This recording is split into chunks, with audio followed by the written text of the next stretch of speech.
everybody. How's it going? We have 11 games on today in the NBA. I'll say a normal slate. It's a lot. It's too much. 13 on Friday is going to be worse. But we are here to talk about these games, what we know, what we don't know, what we're going to learn, all of that here. I'll answer your questions. We'll look at lineups. In fact, we might as well just chuck the lineup screen across there now. If you are here and haven't subscribed, do that now. Hit the thumbs up as well as we get rolling on this show.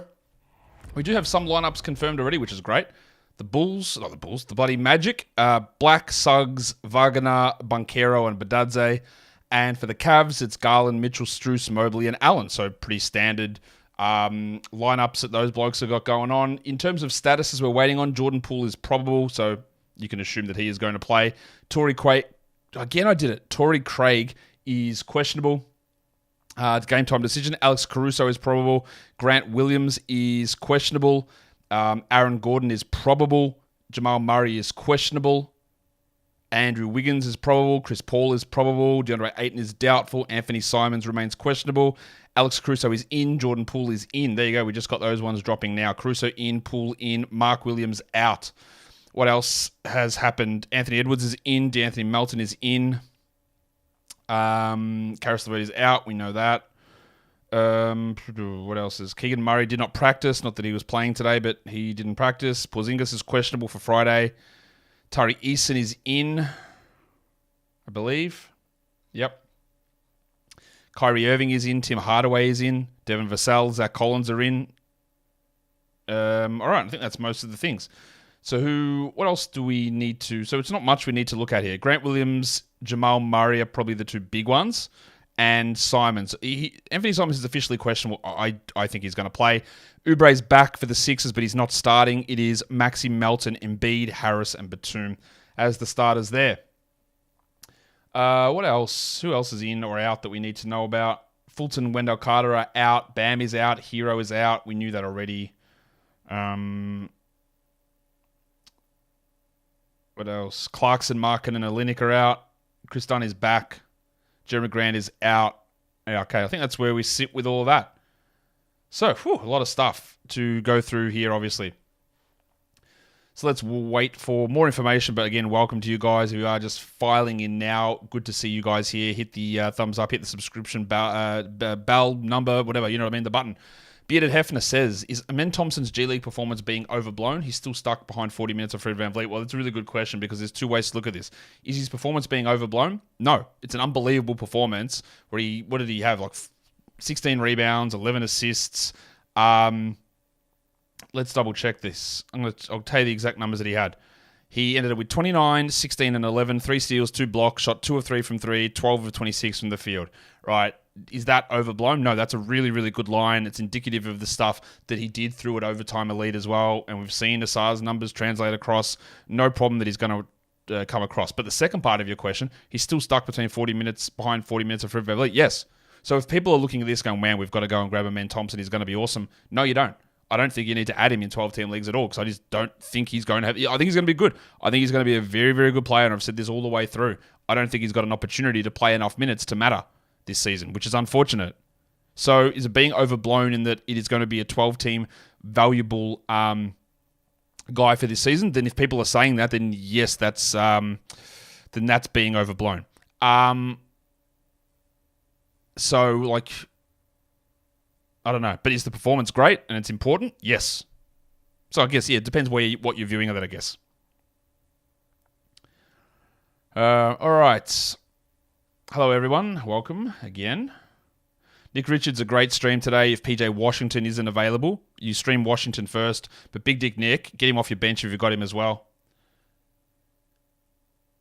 Do I think the tournament gives a better idea of who teams really want to play? Is Neesmith boosted right now because of Goggles being out? I don't think that impacts really Neesmith's numbers at all because Neesmith doesn't play center and Jalen Smith doesn't play power forward. So I don't really... What it does do is it actually boosts Toppin's numbers because Toppin is getting the minutes as the backup center, and otherwise I think Toppin would be sitting at 20 minutes a night while Neesmith plays 30 as the power forward. So it gives us a better idea. It gives us a better idea of if these teams make playoffs, what they want to do and how they view things and the importance of it. Yes, it does. But I think that example you gave is not how I view that anyway. Simons, I don't know, Comsat. Look on the screen. You can see the screen here up, and you've got Anthony Simons' name with a blue square that says Q for questionable. When that changes to a green in, that means we know that he's in. So we don't know about him. We don't know about Jamal Murray, who's got a blue Q, and we don't know about Grant Williams, who's got a blue Q also. Jordan Poole is in for those of you who haven't seen it. Again, you can see that up on the screen. All right, let's look what other news is coming through. Nothing else yet. Oh, Piston starters, same. Oh, these dickwads are starting Isaiah Stewart again.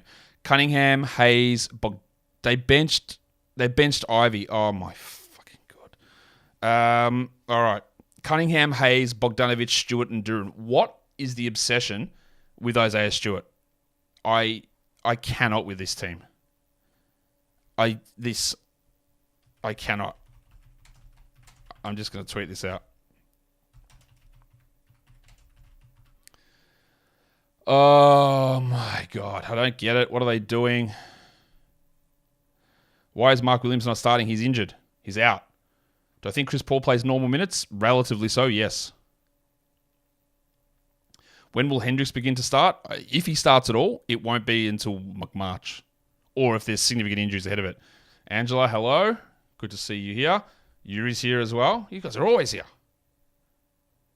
What are some of my deep plays for later in the night?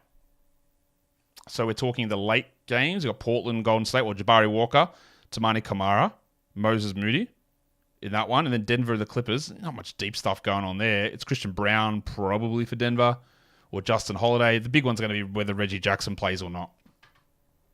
If Grant Williams is out, that really does boost Derek Jones up quite a bit. I'll tell you what's going to be really interesting. Andre Drummond has always done unbelievably well against Charlotte. Now, I know he's only a backup, but behind Nick Richards, it's JT Thor or PJ Washington. Yeah.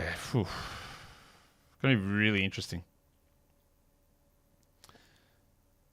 Is Melton a drop to bring back Simons? Like, if Melton's your worst player, then yes. Do I have OnlyFans? No, I don't. Do you want one? You're going to pay $30 a month. Is that what you pay? What would you pay for an OnlyFans?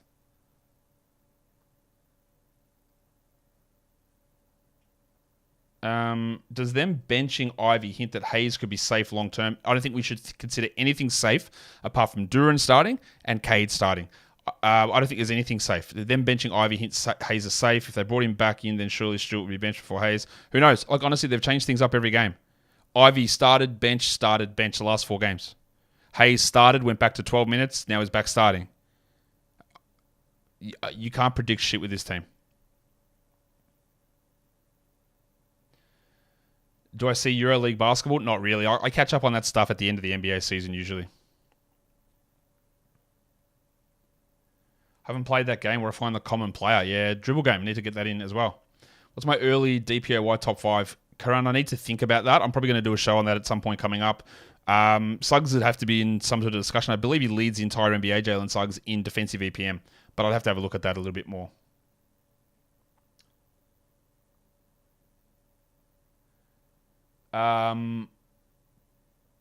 Should you drop Prince to activate Hardaway? Would you actually use Hardaway today? Like, would Hardaway play in your lineup today? Because Prince is going to play tomorrow, and not many other players are. And I don't think Hardaway is that good that you 100% need to activate him. The Wizards lineup is confirmed: Jones, Poole, Avdia, Kuzma, and Gafford. If Amen is the future point guard of the Rockets, how would his numbers be if the offense is ran through Şengün? Look at what Van Vliet is doing. Even though the offense is run through Şengün, you're seeing Van Vliet with his usage and assist numbers being solid. And Amen brings rebounding and defensive stats too. So it shouldn't be that hard to sort of look at it. Amen doesn't need to be a Luka Doncic usage player. He can get assists as a connector guy. Same way that Lonzo Ball used to be able to generate assists before his knee gave out. Right, that's the sort of role that Amen Thompson can provide offensively. A point guard who doesn't need to be Luka Doncic. What do I think about Reddish rest of season? I don't think he's going to have 12-team value. The only reason I look at him is as a useful guy for Thursday, and then nothing more. Who do I have winning the tournament? I think it's probably I think it's going to be one of the East teams. Whoever wins out of the Bucks and Pacers will win the whole thing. And at the moment, I think the Bucks are going to win, so it's probably them. I do think the Pelicans will beat the Lakers, though.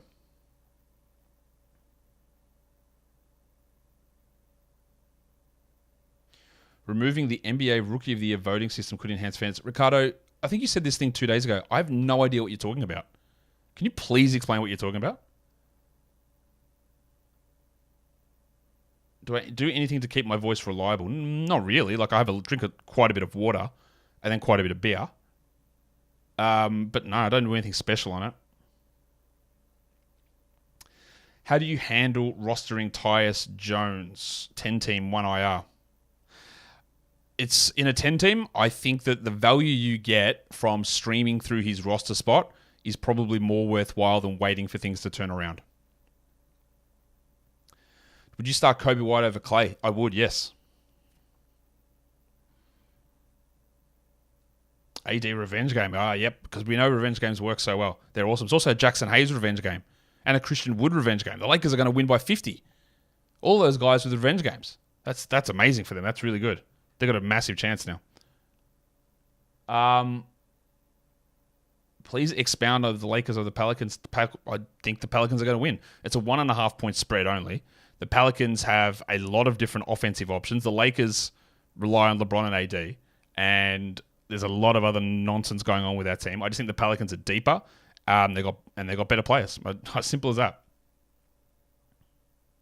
Do I ever consider the possibility of certain stars being traded with my own fantasy roster? Literally never. Never.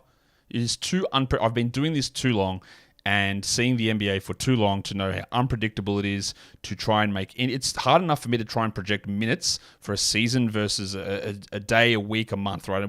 What I do all the time. Versus trying to project which players might be traded, where they might be traded to, which players would come back in a trade, and then how they would impact the other guys. It's literally impossible, and it's a complete waste of your energy. Complete. The Grizzlies are starting Rose, Bane, Roddy, Jackson, and Biyombo again, so not Tillman. But we got that one come through. Is Beal going to play within the next 10 days? Or is he going to play in 10 days? When they put out those 10-day things, do not read that as a gospel number. Just look at it as a rough timeline. So whether it's within 10 days or in 10 days, it doesn't actually matter. Just know that the return is coming pretty soon. Let's say within 7 to 10 days. It might be 12. Who knows? But it's not that accurate.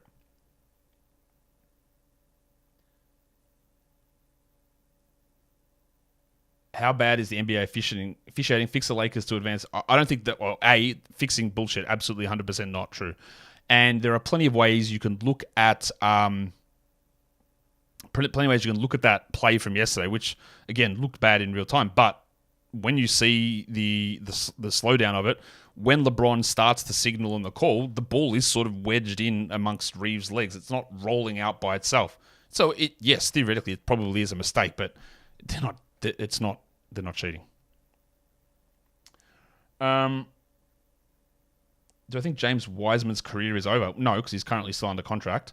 Is there still time for his potential to be a good... No, absolutely not. I don't think he ever had that potential to begin with, personally. I thought he was a completely overrated player who had maybe some upside as a back-end starter rotation guy, and he's been worse than I anticipated. So no, I don't think he can do any of those things. He will remain in the league for a few more years, the way that Jahlil Okafor bounced around as well. He'll get a contract somewhere, and he's never going to be, I don't think, a good player. What's the likelihood of Jamal Murray? It was officially questionable, so that's 50-50.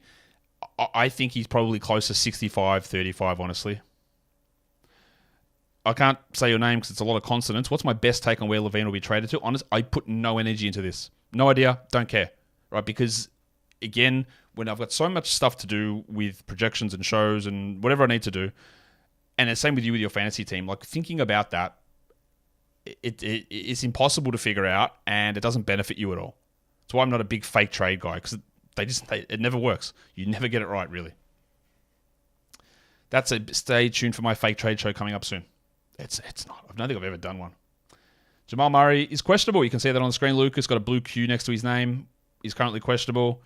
I think he's probably more likely to play than not, but who knows? Would I drop Asar, Kelly Oubre, or Keontae George for Lively? I would consider... That's tough. Lively should be rostered. 100% he should be. I think Oubre's upside is relatively limited. Assar is more of a longer-term stash, and I think George has got higher upside than Oubre. I'd be more inclined to move on from Oubre, honestly. And I know a lot of people would disagree with that, which is okay. If you could remove or replace one of the NBA end-of-year awards, which one would it be? For you, would it be Defensive Player of the Year? Why? I think it's Most Improved Player. I think it's a stupid award, especially the way they give it out at the moment. Like, the guy who probably should be the Most Improved Player is, let's say, Jalen Johnson. But they always give it to a guy who was like a fringe all-star who becomes an all-star. Like, it'll probably be like your Scotty Barnes or Tyrese Maxey, or honestly, people will say Tyrese Halliburton's in that mix. Jalen Johnson went from a non-rotation player to a legitimate starting, very good player. But, yeah, I just don't like the award. It's a weird award. Have I been to New Zealand before? A long time ago, yeah. Have I ever considered creating a mobile app for Basketball Monster? Again, let me throw this out there. I do not own Basketball Monster. It's not my company. I don't own it. I work there. Ken has been looking at doing a mobile app for a long time. I know he's got a lot of other things that he does, so it's not up to me to get it done. It just isn't. Sorry.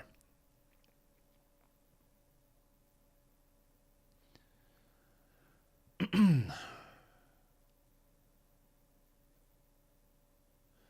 I still have good vibes starting Pat Williams tonight? Well, it's pretty hard to have good vibes about Pat Williams, honestly. Like, if we're going to be fair, like, he's up and down, but the role is there. It would depend on my other options, and I think if Torrey Craig does get ruled out, that does help Pat Williams. The clutch award is kind of dumb. Yeah, I do tend to agree with that. What is market and ceiling this year in Cat Leagues? Top 20 again? Well, I don't believe he was top 20 last season. But I think his ceiling is... ceiling, yeah, his best case scenario, then sure, he can be like 17th best player. Don't know why I just picked 17 out of nowhere. Trell, good question for the reasons that you don't think. You have no reason to pre-plan this. Don't even consider it. And that goes for everybody. Yeah, who do I drop when Levine returns? Don't care. Don't worry about it. We don't know when Levine is coming back. And let me tell you what might happen. In that time, somebody else might get hurt. Quick switcheroo. There's no point in asking this question or even thinking about it until it actually happens. How can I tell a coach on a tanking team is bad since losing is the goal? That is really interesting. And what I've found from covering the NBA for a very long time, right, is that very often the coaches and the front offices are not in communication the whole time. The coaches will often do things which don't align to the front office's vision. So while we can think losing is the goal, a lot of the time it is for the front office. It's not for the coaches. It isn't. And there are ways to go about it. It's about the way that you look to develop the players who are going to be a part of the future, the way that you put them in best position to succeed while still being uncompetitive or losing. It is hard to judge. But also the thing is, like, let's use Wes Unseld, for example. They haven't been tanking until this season, and he was still bad. So that's an easy one. Yeah, Chauncey Billups and the Blazers were not tanking. They were just bad, and a large part of it was because of him.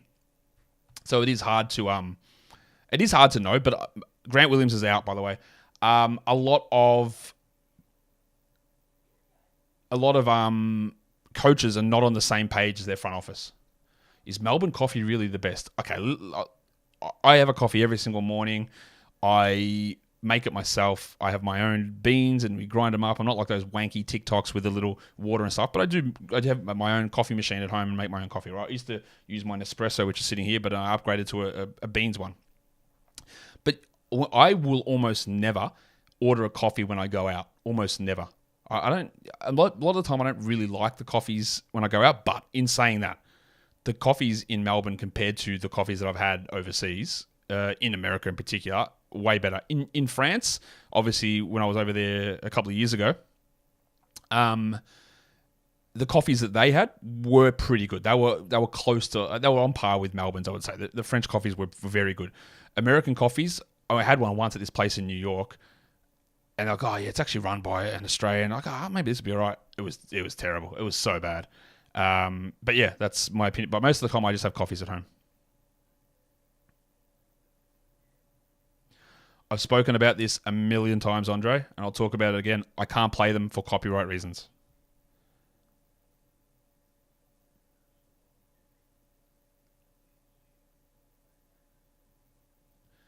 I hate questions like this, do I? With Miles being not in the plans of the Hornets, well, again, there's conflicting reports about that, but yeah, I don't think he is. But I don't think he wants to be in their plans, to be fair. You'd be a perfect fit in Indiana next to Halliburton, deadly combo. I just don't want to think of anything about Miles Bridges being a positive to a team.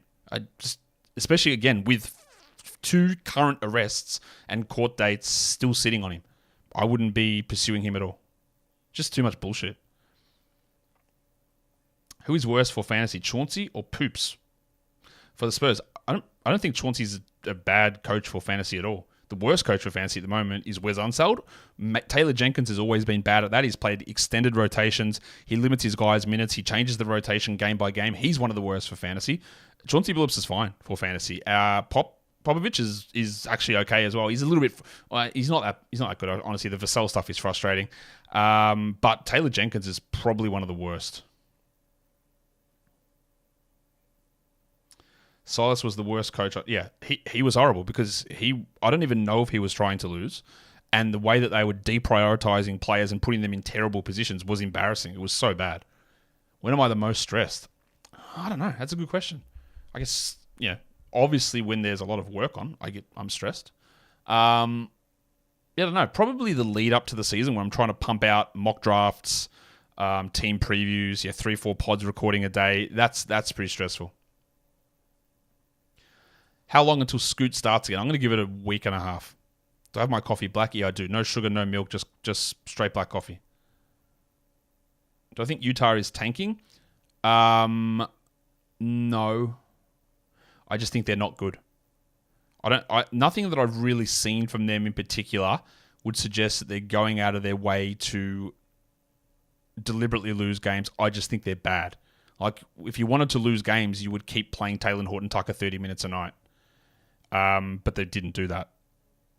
If you wanted to lose games, you would have been putting Taylor Hendricks in the rotation every night. But they're not.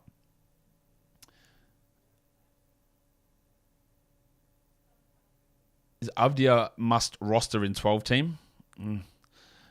I think he's so on the back end of it, right? It would depend who's on my wire. Like if I had an opportunity to drop Avdia to add Malik Beasley for tomorrow, then yeah, like obviously I would do that. Avdia probably needs to be rostered, but I don't think his upside's particularly high. James said it's a W shirt. I wonder how many people actually understand what it is. There won't be many. Any chance Memphis tanks this season? Yeah, there is.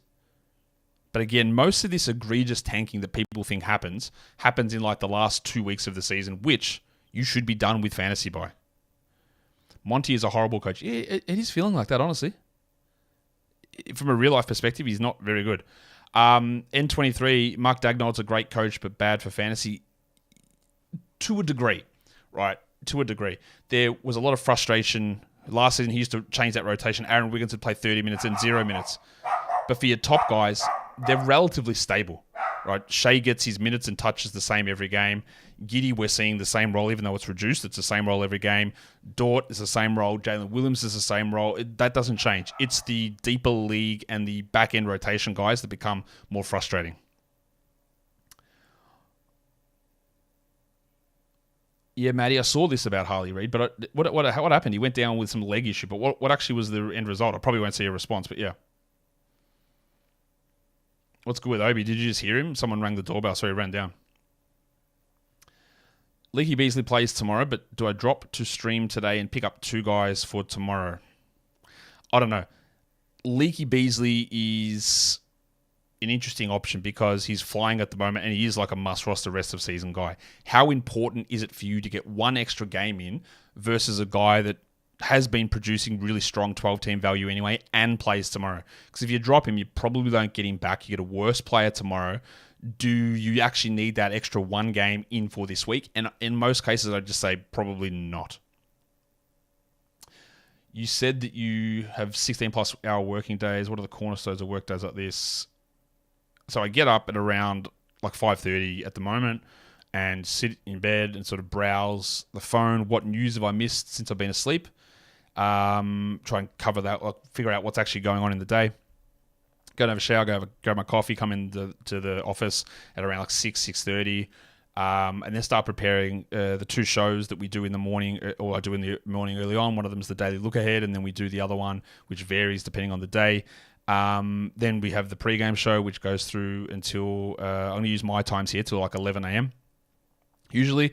And then that's when games start, and then I head downstairs, put the games on, watch them. Then I'm working at Basketball Monster, so I'm monitoring the news. You're tweeting out alerts when news hits, lineups, ins and outs, responding to everyone's comments over there. And then I'm writing up box score comments through the day, and then so the game started about 11. Then at about 2, I come upstairs, so 3 hours later, back into the studio to start preparing the show for the recap, preparing the graphics, the slides, and then starting recording that in little sections and segments so that by the time the final game finishes, all of the show is recorded, and then I've just got to record the last segment, the lines of the night, put that together, edit it, then there's the posting, the thumbnail creation, description creation, social media promo, then the show premieres, and then we go through and chat and comment and all that sort of stuff, and then sort of watching a little bit of news, and then try and like turn that stuff off. Maybe 16 hours is probably too much, but turn things off for a couple of hours, and usually when I go to bed, I'll have a quick check of news and stuff on Twitter there for whatever bit of time. So 16 is probably too much. It's probably, let's say, 12 to 13, I would say. Grant Williams is out, correct. How big is my TV? I don't remember the actual measurement. It's big. It's like, I'm going to say like 80 inches. It's big. Because the room is really big where it is.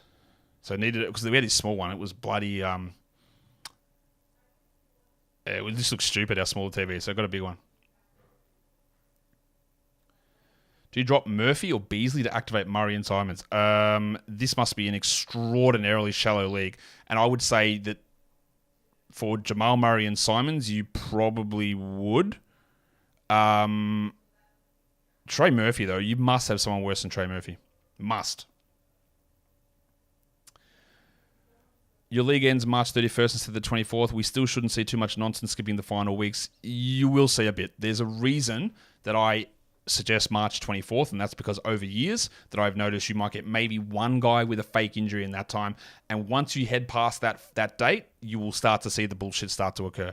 I think it might be toned down a little bit this season with the NBA's rules of shutting guys down coming more into effect, but the reason I set that date is not for shits and giggles. I'm not taking the piss. It's because that is what I have found to be accurate. What happened to Okogie's minutes yesterday? He's not that good. And they ran a more tight playoff rotation, and Grayson Allen returned, and Eric Gordon played, so he's just not going to get minutes. And they went with Jordan Goodwin over him. Do I do much AFL fan? I don't do any AFL fantasy at all, and I have not played any AFL fantasy or Supercoach, honestly, in like 15 years, I reckon. Cool, I am probably going to do that with the soundboards. I've got them all in a folder, and I'm probably going to just put it out for people to grab at some point. If you got my email address, send me an email and I'll send you a link, and you can do something like that. That'll be fine. Send me an email.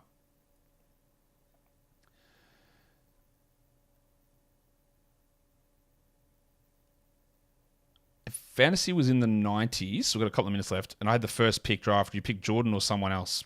Larry Bird and Hakeem were the only guys close, but yeah, you just pick Jordan. But those other guys were honestly ridiculous. We are getting ready to get out of here, and straight after this, there's going to be an in-season tournament Thursday streaming preview show coming straight after this, and then afterwards, we are going to do, we go straight to the Locked On Sports Today live channel, 24/7 live sports on YouTube, which go after that as well. Which cats would I add change to standard 9 for fun and extra competitiveness? Still, there's no great answer to this. I don't believe that three-pointers made should be a category. I don't believe that field goal percentage should be a category. I think field goal percentage should be replaced with effective field goal percentage, but I don't really have a great answer for the three-pointers made. I think the answer is going to end up being something like hustle stats, which includes deflections, shots contested, charges taken. There's a couple of other things in there, which I think would be an interesting one. Hey, Devin Vassell starting. Vassell, Keldon Johnson. Sohan is not starting. They bench Sohan. What is this lineup? Vassell, Keldon Johnson, Chetty Osman, Victor Wembanyama, and Zach Collins. So they started Chetty Osman over Jeremy Sohan. I am stunned. I know they don't want Trey Jones as a starter. Chetty, you are kidding me. So Devin Vassell's running point guard now. I am staggered by that. Don't drop Sohan yet. Let's figure out what's going to go on. That is staggering. But now I do need to go because I do need to go work at Basketball Monster.